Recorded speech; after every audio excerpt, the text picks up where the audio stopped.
네, 경영학 원론 13강 재무관리와 회계, Finance and Accounting 부분 보고 있습니다. 2차 시 시작하도록 하겠습니다. 자, 2차 시는 이제 어카운팅으로 한번 넘어와 볼게요. 그 재무관리가 무엇인지, 재무관리의 목표 기능에 대해서 얘기하고 특히 자금 조달 부분을 봤는데 이제 회계와 재무제표에 대해서 좀 공부해 보도록 하겠습니다.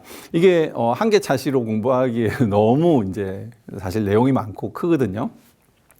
그래서 한 학기를 해도 모자라고 이걸 여러 학기에 걸쳐서 뭐 중급회계, 그 다음에 관리회계, 원가회계, 뭐 이렇게 재무회계도 굉장히 내용이 많고 굉장히 큰 부분입니다. 한 개 학과가 있을 정도로.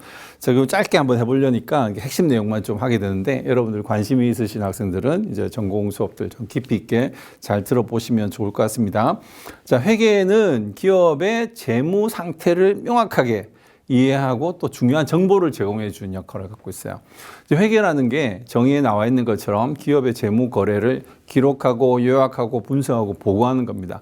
이 프로세스가 왜 중요한가 하면 여기에서부터 정보관 인포메이션, 파이낸셜 인포메이션, 어카운팅 인포메이션 나와요. 이 인포메이션이 굉장히 중요한 정보입니다. 회사의 상황을 파악하고 전략을 수립하고 하는데 너무 중요하고 의사결정하는 데 중요하기 때문에 이게 단순히 거래를 기록하는 것에서 끝나는 게 아니고 투자자와 경영진에게 중요한 정보를 제공해 준다. 그 차원에서 접근을 해볼 필요가 있습니다. 그 재무제표라고 하는 그 회계 프로세스의 결과로 나오는 산출물이 있는데 세 가지가 있습니다. 대차대조표, 손익계산서, 현금흐름표. 그래서 밸런스 시트, 대차대조표, 인컴 스테이트먼트, 손익계산서, 캐시 플로우 스테이트먼트, 현금흐름표 세 가지가 주요 핵심 재무제표, 그죠? 파이낸셜 인포메이션이고요. 이걸 어떻게 잘 이렇게 요리하면 굉장히 많은 유용한 정보들을 얻을 수 있거든요. 의사결정에, 그다음에 투자에, 또 경영 관리에 다 필요하기 때문입니다. 자, 요 내용을 이제 하나씩 좀 살펴보도록 하겠습니다. 자, 회계에는 방금 말씀드린 것처럼 몇 가지 종류가 있습니다. 재무회계라는 게 있고요. 한번 적어 보겠습니다. 라는 게 있고, 두 번째로 관리회계라는 것도 있고요. 또 원가회계라는 것도 있어요. 자, 비슷한 정보를 가지고 어카운팅 프로세스를 하는 건데 목적이 조금씩 다릅니다.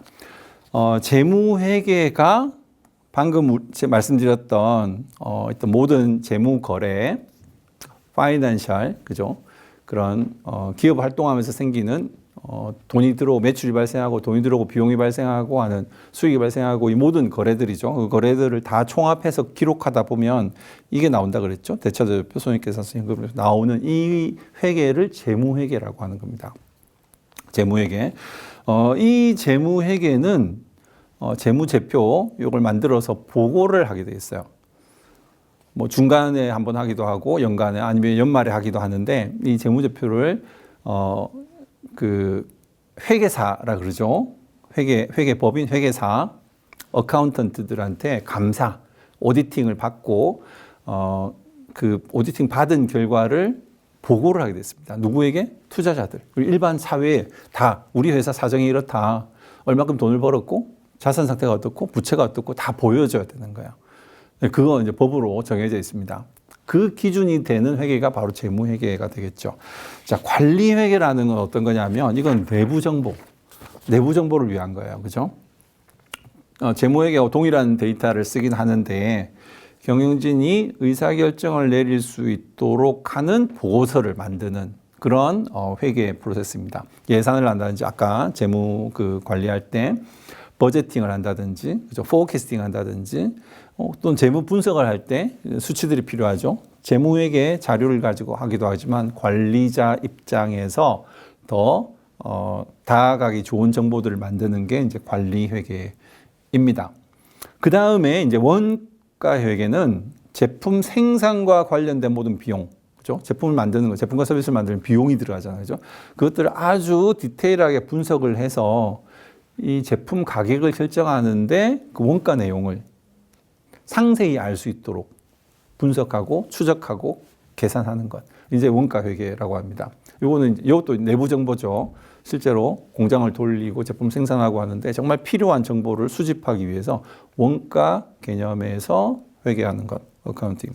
자, 주로 우리가 오늘을 포함해서 여러분들이 회계다라고 하면 주로 이제 재무 회계를 얘기하는 거죠. 내부적으로 인터널 관리 회계, 그리고 외부적으로 공표하는 스탠다드한 정보는 재무회계 이렇게 얘기합니다.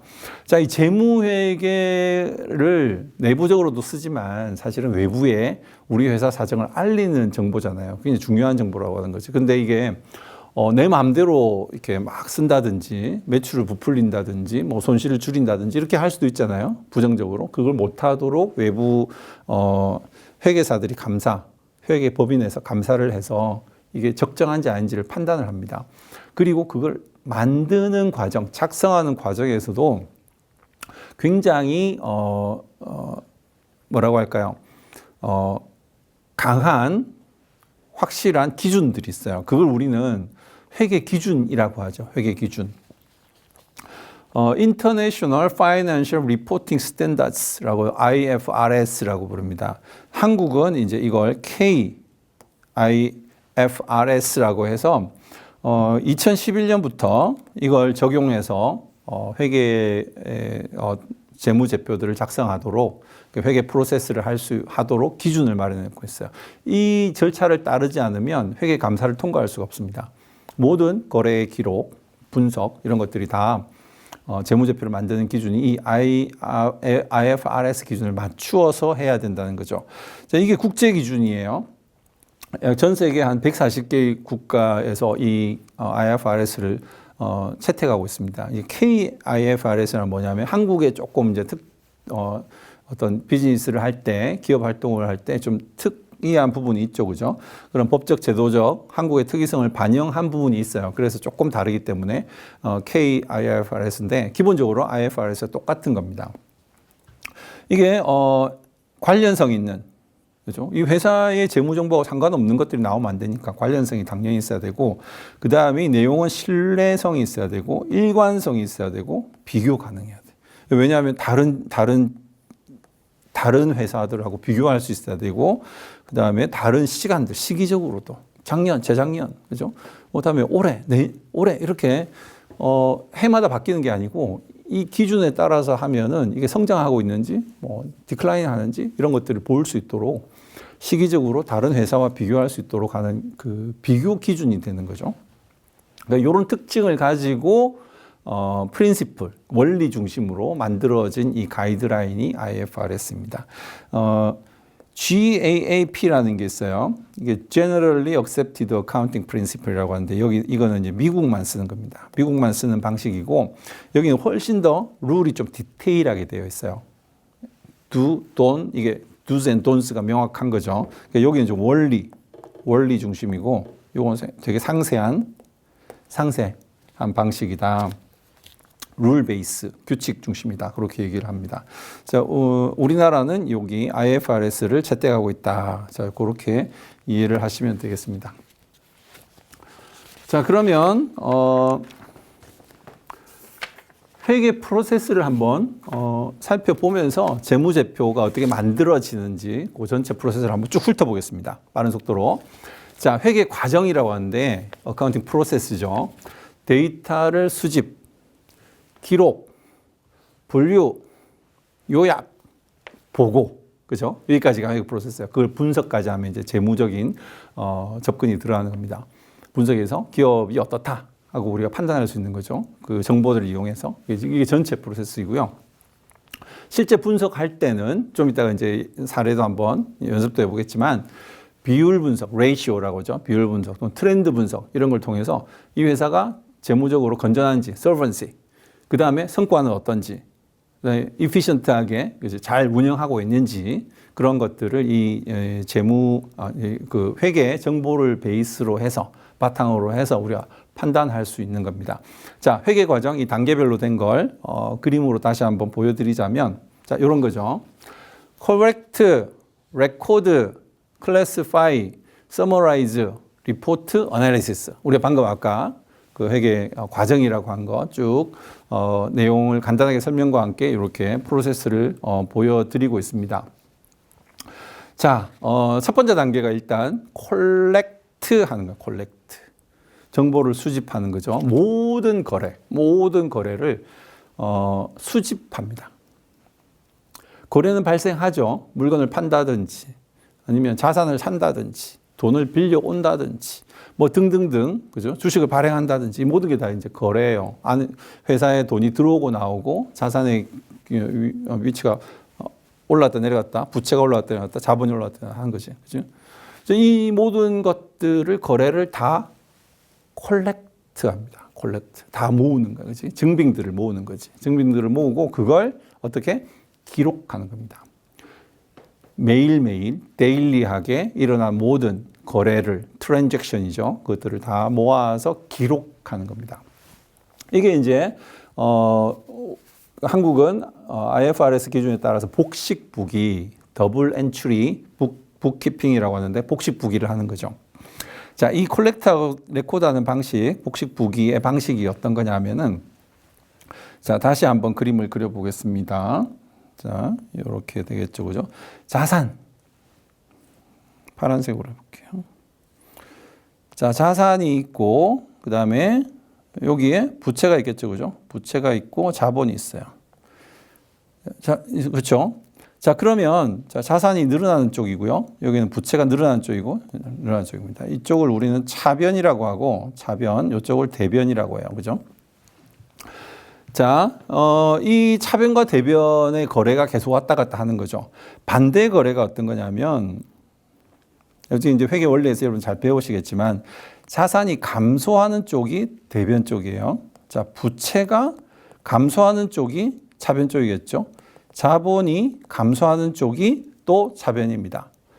반대예요, 그죠? 이쪽은 자산은 왼쪽이고 부채하고 자본이 오른쪽이니까 반대 거래들이 있겠지, 그지? 반대 상황도 그대로 다 적어 봅니다. 그 다음에 왼쪽에 이제 비용 부분이 있고요. 이것도 차변이고요. 오른쪽에는 수익이 있습니다. 수익 대변 부분입니다. 자, 그러면 어떤 일이 벌어지냐면 비용이 발생해갖고 수익이 발생하는 것. 자, 요렇게만 머릿속에 갖고 있으면 되는 거죠. 모든 거래는 어떻게 생겼냐 하면 다 자산과 자산의 연결. 부채, 자산과 수익. 그 다음에 부채와 자산, 부채와 부채, 부채와 자본, 부채와 수익.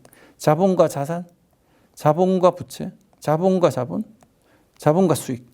비용과 자산, 비용과 부채, 비용과 자본, 비용과 수익. 이게 거래의 전부 다예요. 이 안에 다 하나가 해당합니다. 모든 거래, 실제로 비즈니스에서 거래가 일어나잖아. 그럼 다 요 틀 안에서 일어나요. 그래서 이걸로 요걸로 더블 엔트리를 하는 거죠. 더블 엔트리가 왜 더블 엔트리냐면, 자,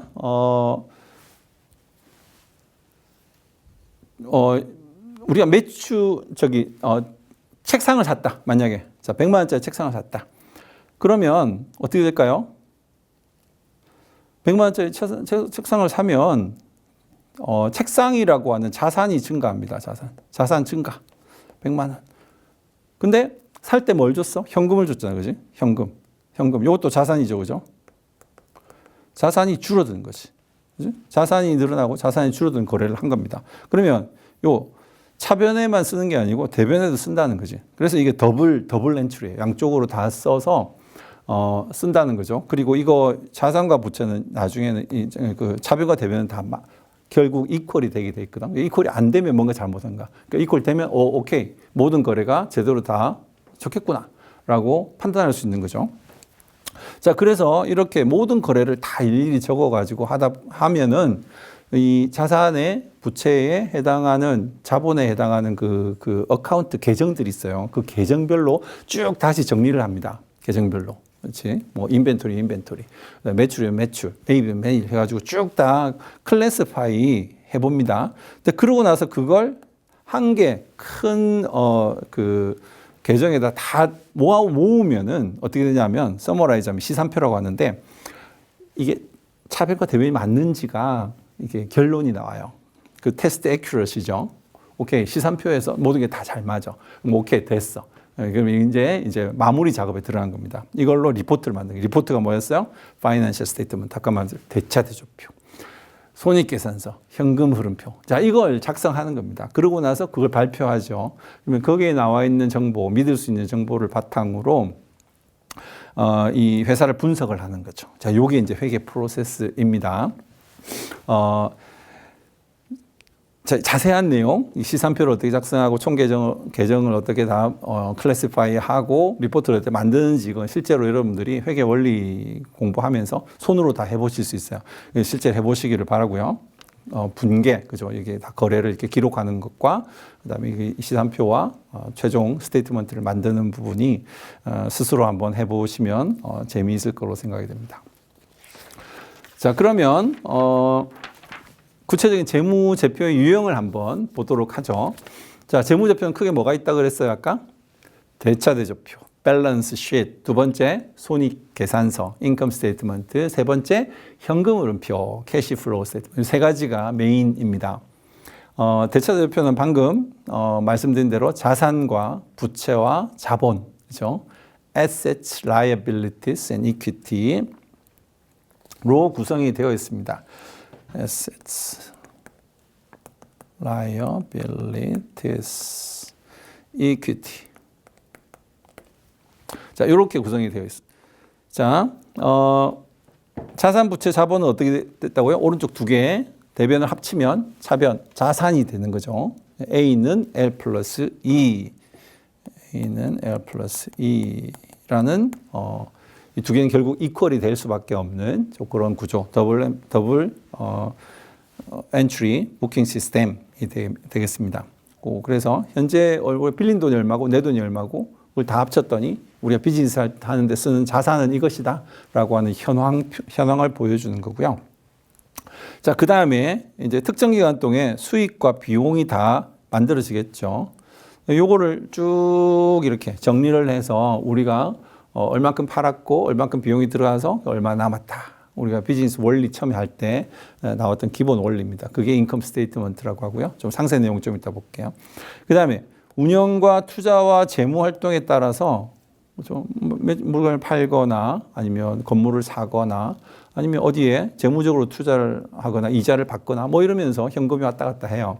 그 종류별로 쫙 정리해서 현금이 얼만큼 들어오고 얼만큼 나가고 하는 것들을 보여주는 게 현금 흐름표입니다. 자, 손익계산서 현금 흐름표를 조금 비교할 필요가 있는데 요거를 나중에 연습 문제 하나를 통해서 그 차이가 무엇인지 좀 잘 이해할 수 있도록 해보도록 하겠습니다.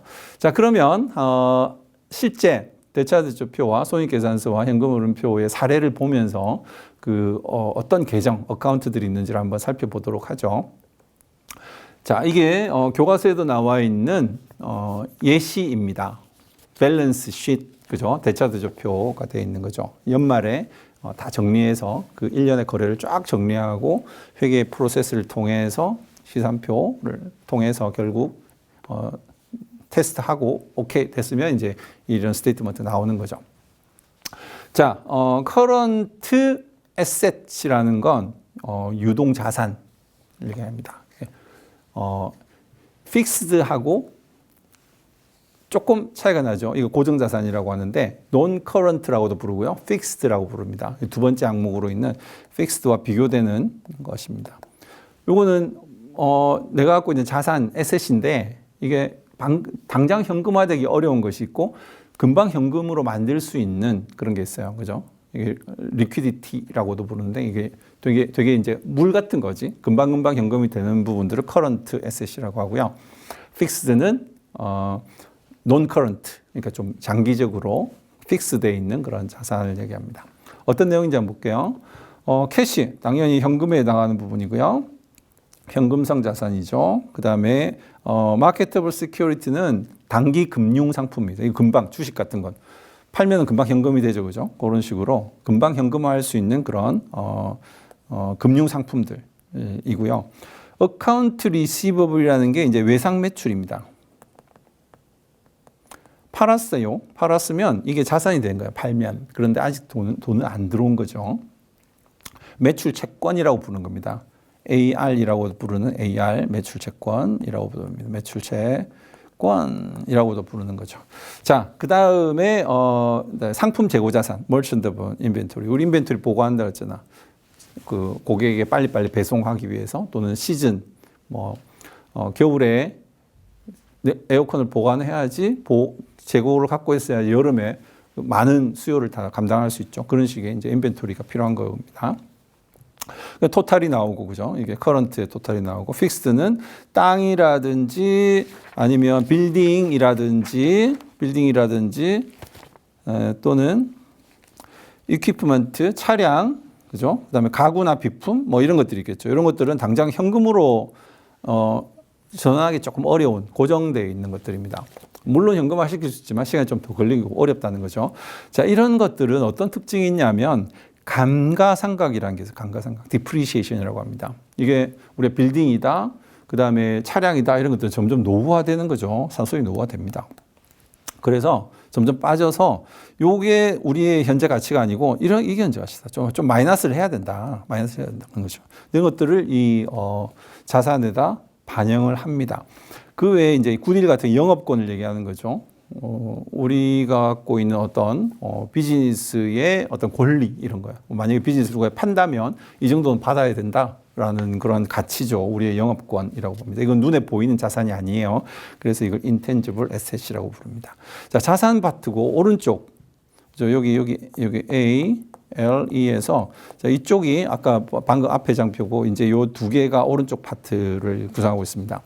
자, account payable. 그죠? 아까 AR을 봤죠. AP라고 했나? AR이죠. 요 AP. AP는 뭡니까? 매입 채무라고 합니다. 매입 채무 외상 매입인 거죠. 우리가 물건을 받아왔어요. 아직 돈을 안 준 거야. 이건 부채, 돈을 빌린 거하고 똑같은 상황인 거죠. 단기적으로 차입한 게 notes payable, 단기 차입. 아까 단기적으로 돈을 은행에서 빌려오는 거죠. notes payable입니다. 그다음에 롱텀으로 은행에서 빌릴 수도 있고 장기적으로 돈을 빌리는 거, 요거 장기 차입금이라고 하는 거고요. notes payable인데 빌린 돈인데 커런트에 있을 수도 있고 여기 롱텀에 있을 수도 있어요. 그다음에 본즈라는 게 아까 말씀드렸던 회사채였죠. 회사채. 회사가 채권을 발행하는 겁니다. 그러면 그 채권을 사는 사람들이 돈을 내는 거고 그 돈을 모으면 돈을 빌린 게 되는 거죠. 그 채권의 만기가 있으면 그때 다시 돌려주는 겁니다. 그 전까지 그 회사에 대한 채권을 사는 거, 채권의 가치가 왔다 갔다 합니다. 자, 그러면 이제 여기까지 부채가 되는 거고요. 커먼 스탁이 이제 그 보통주. 우리가 주식을 발행하면 그 주식을 사람들이 사죠. 그죠? 그 회사의 주인이 되고 그리고 이걸 바탕으로 자금이 모집이 됩니다. 근데 이건 빌린 돈이 아니고 회사의 주인이 내는 돈이니까 우리 돈이 되는 거죠. 내 돈이 되는 거죠. 그래서 이제 이퀴티에 해당하는 부분이고요. 보통주 자본금, 그 다음에 이게 이익잉여금이라고 합니다. 이익잉여금. 프로핏이 남죠. 비즈니스를 하면 그 프로핏을 어디에 쓸까요? 그걸로 주주에게 나눠주기도 하고 또 남는 돈을 다시 내 돈으로 자본으로 다시 돌려서 보관하기도 합니다. 그래서 이걸 retained earning, 내가 earning을 했는데 그 retain했다, 보유하고 있다, 이익잉여금이라고 부릅니다. 그래서 이제 이게 총자본이 되고 총부채가 되겠죠. 자, A는 L 플러스 E라 그랬죠. 자, 요 703120이라는 게 부채와 자본의 합인데 앞에 부분 가보시면 703120 같은 거지. A는 뭐다? L 플러스 E라는 걸 알 수가 있다. 그런 거죠. 자, 인컴 스테이트먼트도 바로 한번 들어가 볼게요. 인컴 스테이트먼트는 이렇게 생겼습니다. 자, 매출. 자, 세일즈, 레비뉴. 그지? 매출. 수익이라는 거죠. 매출 발생했어요. 자, 매출 총액, 그로스 세일즈에 그 다음에 매출 원가. 영어로 COGS 부르는 Cost of Goods Sold. 물건 서비스를 만들어서 밸류를 창출해서 팔잖아, 그죠? 파는데 그냥 거저되는 게 아니죠. 거기는 재료비, 인건비 다 들어간단 말이지. 그래서 그 재료와 인건비 등등을 다 포함한 그것들이 그걸 밸류를 만드는 데 들어간 투입된 비용이잖아. 그걸 매출 원가라고 부릅니다. 그러면 나오는 프로핏이 일단은 매출 총이익 이라고 부르는 그로스 프로핏이 나고요. 여기에서 우리는 익스펜스, 비용들을 뺍니다. 원가가 있고 원가를 빼면은 매출 총이익이고요. 여기에서 이제 다양한 비용들이 있어요. 이것들 쭉쭉쭉 빼면은 이제 영업 비용이라 그러죠. 영업 비용을 빼면은 영업 이익이 나옵니다. 이게 영업 이익이죠. 자, 이 안에 영업 익스펜스는 뭐가 들어가냐면 마케팅, 판매 얼방 관리비. 우리가 제품을 만드는 만큼이나 그만큼의 이상, 심지어 이상의 돈이 들어가는 게 마케팅이라고 했잖아요. 그지? 굉장히 많은 비용이 들어가는 부분이라서 이제 딱 한 개 항목으로 마케팅 들어갑니다. 그 외에 비즈니스 하려면 렌트, 유틸리티, 인슈런스 들어가죠. 웨이지, 인건비 들어가죠. 여기에는 직접 인건비. 직접 생산하는 데 들어가는 인력이 있겠죠. 그런 사람들, 서비스를 만드는 데 들어가는 인력, 직접 인건비고, 요거는 마케팅 부서라든지 재무부서, 경영자 인건, 경영자 월급 이런 것들이에요. 그런 것들은 웨이지로. 요거는 생산에 다이렉트하게 들어간 게 아니기 때문에 따로 웨이지로 뽑아서 오퍼레이팅 익스펜스를 합니다. 그다음에 디프리시에이션. 아까 고정 자산들에 대해서 뭔가 뺐죠. 점점 노후화되고 시간이 지나면 가치가 떨어진다고 보니까 그걸 반영하는 거지. 그것도 익스펜스를 보는 겁니다. 실제로 이거는 발생한 돈이 나가는 건 아니에요. 그런데 장부, 그죠? 장부 스테이트먼트에 있는 가치가 서서히 줄어들고 있잖아요. 그지? 그것을 여기에 비용으로 집어넣는 겁니다. 그 다음에 그 외에 other expenses 이렇게 된 거죠. 그러면 이제, 영업에 관련된 비용이 있고, 그걸 빼면은 매출 총이익에서 빼면 영업 이익이 나옵니다. 그 외에 뭐 들어오는 돈, 나가는 돈이 있겠죠. other income expenses 다 빼고 나면은, 프로핏이 나오는데 이 프로핏이 다 가지는 게 아니에요. 왜? 정부에다 세금을 내야 돼요. 세금. 그래서 이거는 비포 텍스예요. 프로핏 비포 텍스고, 돈을, 세금을 납부하기 전 프로핏이고 최종적으로 넷 인컴 진짜 프로핏은 세금을 뺀 금액이죠. 세금을 빼고 나면 여기 나옵니다. 이게 진짜 넷 프로핏이다. 그래서 우리가 1년 동안 열심히 영업을 했어요. 그래서 우리가 결국 얼마를 벌었냐라고 할 때 나가는 게 원가 나가고 그다음에 오퍼레이팅에 관련된 비용들 나가고 그다음에 other expenses의 텍스까지 다 빼면은 결국 수익 나온다.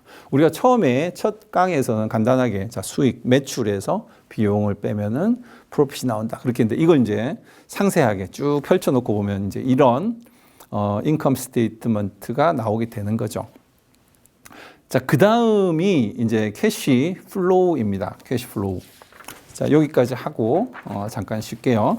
자, 캐시 플로우는 운영과 오퍼레이팅과 투자와 인베스팅과 그 다음에 파이낸싱 액티비티에서 들어오고 나가는 현금, 실제 캐시만 보는 캐시만. 자, 여기 조금 주의할 부분이 이런 거예요. 아까 디프리시에이션 있었죠? 감가상각. 자, 요런 비용은 이게 익스펜스였잖아. 그지? 실제로 프로핏에 영향을 주는 익스펜스예요. 감가상각 같은 게 비용으로 발생했는데 실제로 돈은 나갔다 안 나갔다? 익스펜스 비용은 맞는데 현금이 줄어든 건 아니야. 이건 그냥 장부상으로 건물의 가치가 그다음에 차량의 가치가 기계의 가치가 얼만큼 줄어들고 있다. 점점 노후화되니까 나중에 바꿔야 되잖아, 그렇지? 그것을 장부상 반영할 뿐이지 실제 돈이 나간 건 아니잖아. 그래서 손익계산서 상으로는 비용인데 현금은 나가지 않았잖아. 그래서 이 부분은 현금 플로우, 현금 흐름 표라는 데 반영을 해서 비용이 아니다. 이거 비용이지만 현금이 나간 건 아니다라는 거 표시해 줄 필요가 있어요. 근데 그 부분이 조금 신경 써야 되는 부분이죠. 여러분 회계원리 공부할 때 좀 더 자세히 들여다보시기 바랍니다. 일단 이 캐시 플로우는 어떻게 생겼냐면은 넷 인컴 나갔죠. 실제로 넷 인컴 들어왔어요. 들어온 돈이잖아요. 그지? 근데 이 돈 중에서 외상으로 팔은 것은 돈이 안 들어왔어. 그 다음에